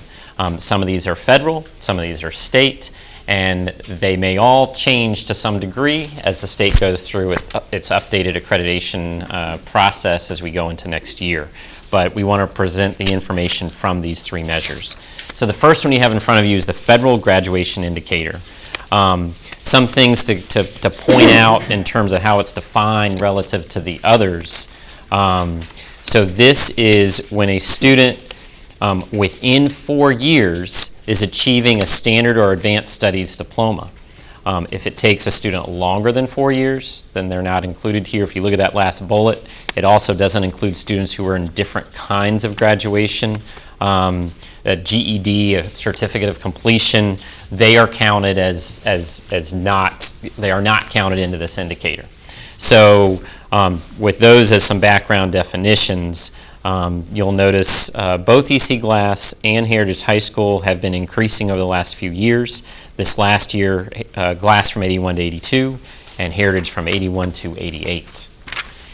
The next measure you have is, we'll move from federal to state, is the Virginia Graduation and Completion Index, called GCI. This one is more of a weighted formula. If you look down about midway through the page, you get different points depending upon what kind of graduation completion you have. So a diploma gets 100 points, and then you'll notice those other types of graduation the completions are noted there. In this one, you'll notice that Glass is up from 2 years. They maintained at 87 from last year to this year, and Heritage continued to increase from an 86 to an 89. The last of them is, again, a state one, and this is the Virginia on-time graduation rate.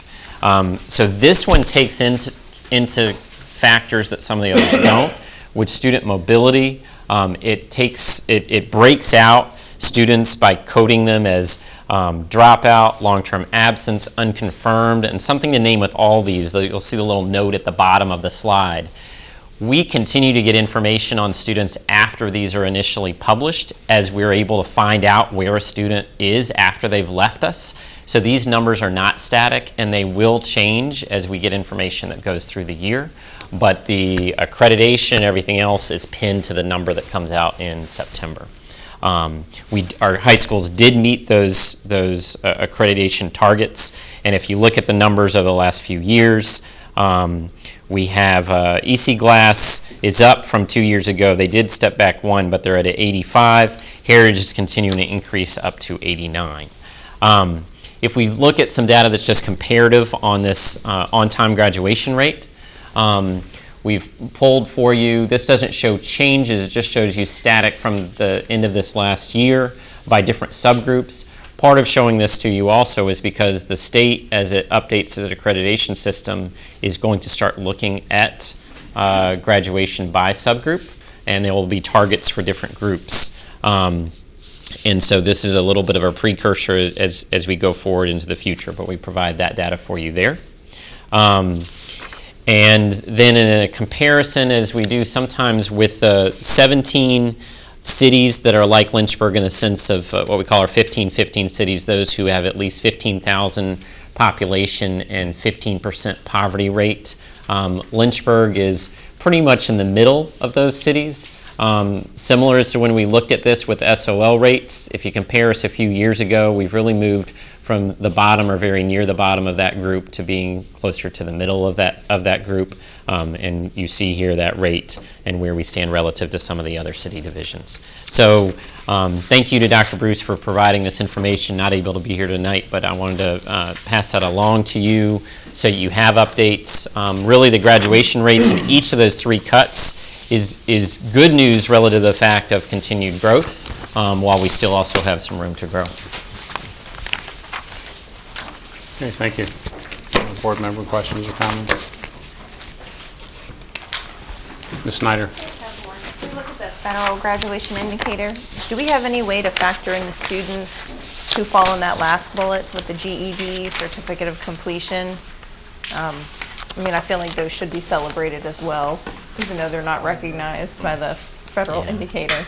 I know. It's the way they define it and set it Yeah. up, and it applies to all states. I think that would be a good thing to look at in the future, recognizing where our achievements have been. Like, clearly people have graduated or, have completed their tasks. It's just not under the federal graduation indicator. Absolutely. The state has applied to the U.S. Department of Education with their plan to meet the new law.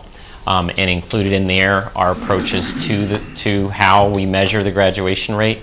They haven't yet heard back from the federal government, but what you have in front of you might be different next year, but we can look, however that gets decided, if you share with us different types of cuts you want with that, we can provide that information.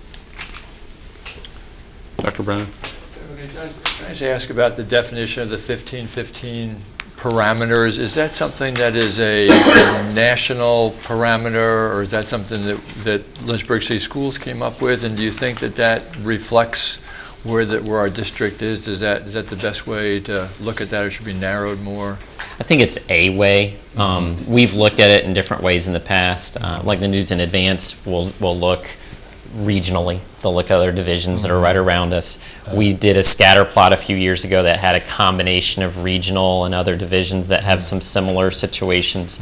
I think it's trying to answer the question, how are we doing compared to others who are like us, in the best way we can, and it's just one way to try to cut at that. There are multiple other ways we could use, and we're open to those. Sure. Thank you. Sure. Yeah, I think it's also important to note, I think the school system works with students after the fourth year, and we get kids through, and there's kids that struggle and come up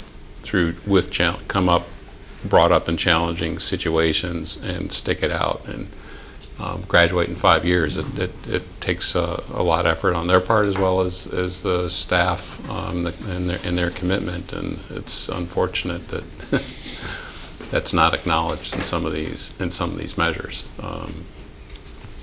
So anyway, so thank you, those unsung heroes. Absolutely. We appreciate it. So, all right. So that brings us to superintendent's comments. Thank you, Dr. Massey. Thank you, sir. The Virginia School Board Association Academy Award certificates were awarded to the following school board members. We'd like to make mention of that. Award of honors, of which are 66 credits in 2 years. Goes to Sharon Carter, James Coleman, and Derek Polly. The award of achievement, which is 24 credits, it goes to Charlita Mason. And the award of recognition, which is 15 credits in 1 year, goes to Susan Morrison. So thank you for your service in that regard.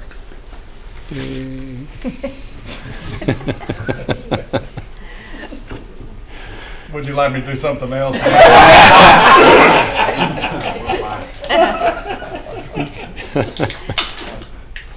Thank you.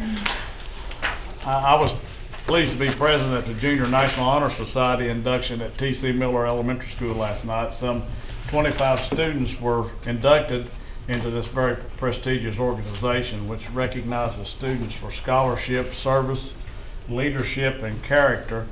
The auditorium at the school was packed with parents and supporters of those students, and it was a great affair. Congratulations to Dr. Amy Huskin and her staff for having the only Junior National Honor Society chapter in Lynchburg City Schools. There are 45 total members in the chapter. I was also very pleased to be at the Donuts with Dad event at Paul Monroe Elementary School on September the 28th, 2017.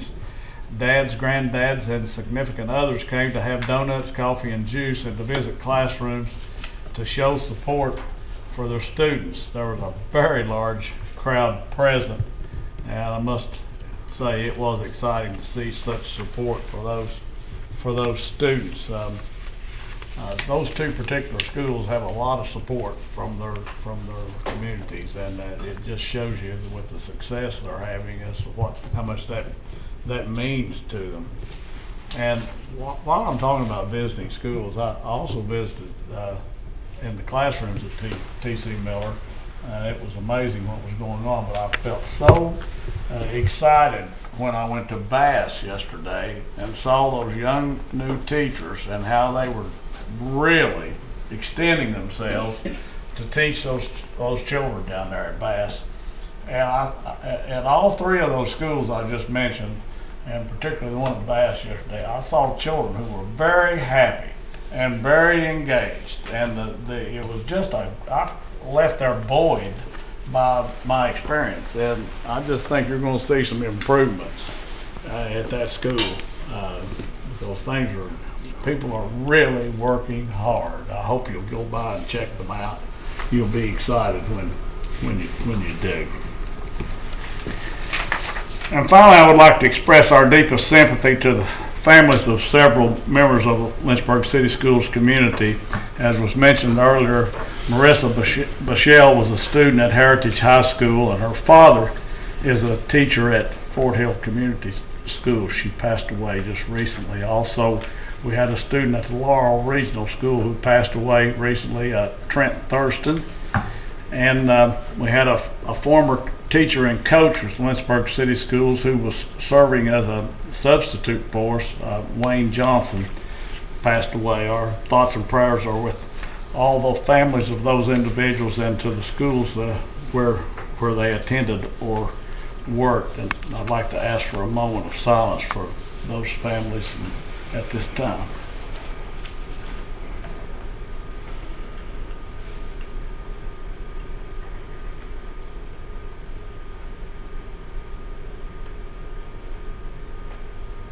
Thank you, Mr. Chairman. Thank you. Thank you. Our condolences to. That brings us to board comments. Board members. Ms. Snyder. I had the opportunity to go to the Heritage High School versus EC Glass football game back on the 22nd, and that was an intense game. It was back and forth till the very end. But when I was there, I noticed there were students walking around from the National Honor Society from Heritage, sat on the Heritage side, collecting money for the hurricane victims, and I asked them if I could take their picture, and I meant to send it to Mr. Childress, but I forgot. But as Mr. Shaw mentioned, they raised over $400 in total, and it was just really cool to see them utilizing the community coming out to collect money and raise awareness for those issues. And just something that has been on my mind lately is as we've learned more about students and football players and concussion awareness, is watching those kids working so hard on the field, and our awareness now of kids getting concussions under the age of 12 and the hits they take is, I know we follow all the VHSL guidelines and concussion awareness and training. As this might be a time for Lynchburg to be a leader in the area and making sure our students aren't hurting themselves and before they even have a chance to develop their brains. So that was my PSA for the day. Thank you. Ms. Carter. I was happy to hear about the Junior Honor Society, and I wonder if that will be a group that we want to bring here to recognize in front of the board. It's just great to have.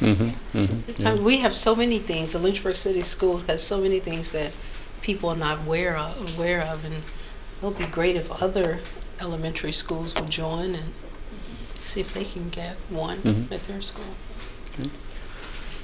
Okay. Mr. Polly. Just wanted to acknowledge the board retreat that we had a few weeks ago in Charlottesville. Got a chance to get together with this great group, and I feel like we learned about each other as people to help build those relationships that we need, but also we learned about each other as board members as well. Got some very constructive feedback from each other. I know I walked away learning some things about myself and my presentation style. One thing that the board brought to my attention was sometimes I'm not clear on certain items, and I was able to receive that feedback, and I just want to make sure that I'm going to honor that commitment to being clear. I do want to address an elephant in the room as far as what's going on in the nation with the flag and the students and their option or their opinion on whether or not they want to kneel.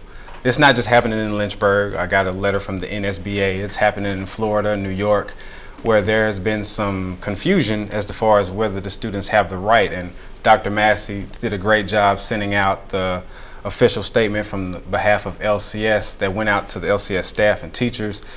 I was more concerned about how we communicate that to parents and students as well.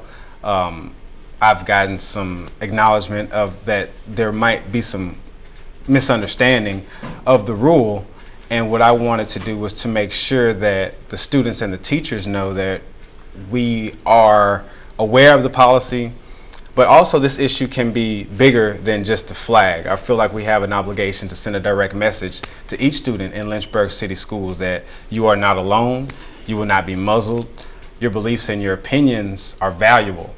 Lynchburg City Schools will stand up for you, and Lynchburg City Schools will defend you. We have to combat the perception of fear and intolerance.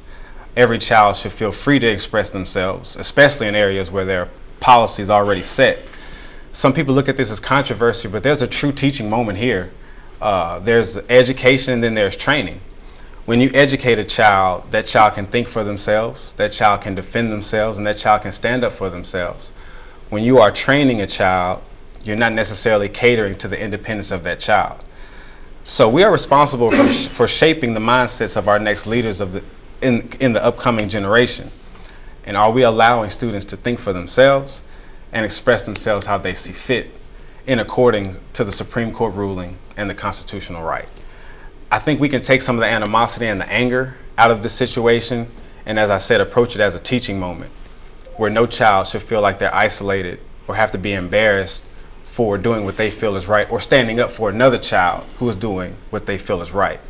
So I'm appreciative of Dr. Massey of jumping ahead of this, but I also wanted to make acknowledgement to the students and the parents that they're fully aware that their child isn't doing anything wrong. It might be a perception and people might not like it. Why is this so near and dear to me? I did the same step last year. During September, I chose to sit during two school board meetings. At that time, that's how I felt. I received some feedback, some positive, some negative, and that's everybody's prerogative. But I felt like the issue at hand wasn't addressed. And now we have children who might be facing the same backlash negatively that I faced. And it would be less than responsible of myself as a board member to not speak on behalf of the issues that I know that we are facing. So I just wanted to be clear on that, and that everybody understands where I come from and where Lynchburg City Schools comes from. Thank you. Dr. Coleman. Thank you, Mr. Chair. I echo Mr. Polly's sentiments. I want to say that I thought the board member training was excellent. We are a great team, and we're going to do great things for our students. And I also like to say thank you to Mr. Copeland. I also attended School Board Member Brennan and so many others. The glass heritage. I was almost wondering why neither of the reps brought it up. Maybe they did. But it was such a joy to see. In the past, maybe there were different things that would happen at the games that got more attention than what was happening on the field. It was just a beautiful, safe, harmonious, in my mind, positive experience. And I want to thank those who do whatever they do to help make those things happen. Thank you. Dr. Brennan. I just wanted to make a comment unrelated to the school board, but one of my other roles that I'm very pleased to be involved is the Genworth, Virginia 10-miler. And I'm actually involved not as a runner, I've never run the thing, but I'm the corporate sponsor chairman. And I wanted to recognize that Lynchburg City Schools is a corporate sponsor of the Virginia 10-miler. And this year there were 4,000 participants in it, and I know a number of people in this room, including Dr. McLean and maybe Dr. Copeland, but Dr. McLean, I saw Dr. Rule all passed the finish line for the 10-miler. I know Dr. Massey would have done it, but it was the day after the Glass Heritage Games. He was probably tired. But anyway, there are about 2,000 people, runners, that have to be transported from Randolph College to EC Glass, and that's the responsibility of Lynchburg City Schools. And I'm glad that Mr. Russell Stone is here tonight, because I'd like to give him, we give all of our corporate sponsors a plaque to thank them for this. And I'd like to pass this on to Mr. Stone, if I could tonight, for thanks to the Genworth for taking 10 miles.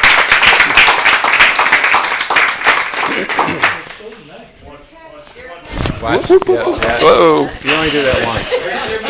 There you go, the newbie. Thanks very much. Thanks for all your help. Very good. Thank you. Mr. Chair, if I might, I did forget to mention that I am proud. I didn't participate in the 10-miler, nor did I participate in the 4-mile run, but I did participate in the 4-mile walk on behalf of LCS. And I actually got to the finish line. That counts. Ms. Mason. I also wanted to acknowledge and thank you for the opportunity to attend the school board training. I really think it helped with board cohesiveness and just educating us on some areas that we needed as a group collectively to have some further education. Also, Mr. Copeland, I attended the EC Glass Heritage Game as well, and I couldn't help. I have to say, Ms. Snyder, though, I was a neutral party. But the attendance was great and the crowd was really well behaved. So kudos to whoever is orchestrating that, because you're doing a great job. And I guess finally I have to echo what Mr. Polly said, and I'm really proud to be a part of a school division that recognizes and supports diversity. So thank you, Dr. Massey, for heading that. I appreciate it. All right, thank you. Informational item, the next school board meeting is Tuesday, October 17th at 5:30 here in the boardroom. And with that, the meeting is adjourned. Thank you.